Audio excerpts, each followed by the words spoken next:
всегда ныне и присно, и во веки веков.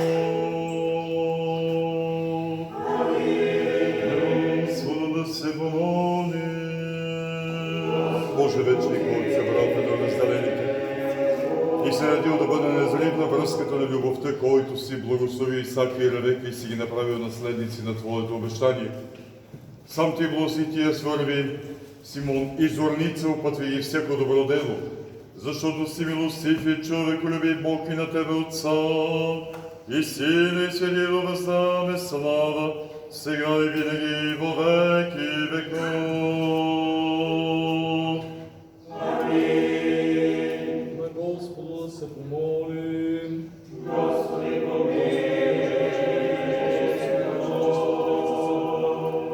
Това обручение и съедини и запази Тия своя родина в мир и единомислие, защото на Тебе подбава слава, чест и поклонение на Отца и Сина и Святия Дух, сега винаги и во веки веков. Продължава се Божий за Божията мия зорница, в името на Отца и Сина и Святия Дух. Продължава се Божий за Божията мия зорница, в името на Отца и Сина и Святия Дух. Продължава се Божий за Божията мия зорница, в името на Отца и Сина и Святия Дух.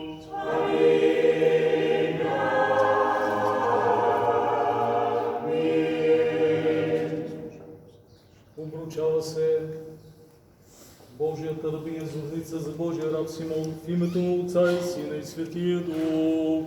Обручава се Божията рабиня зорница за Божия раб Симон в името на Отца и Сина и Святия Дух. Обручава се Божията рабиня зорница за Божия раб Симон в името на Отца и Сина и Святия Дух.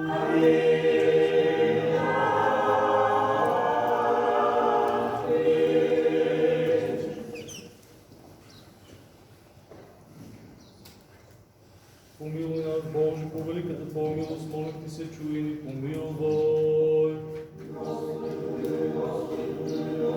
Още се молим за благочестивие и благословен български народ за цялото наше грешнолюбиво войство.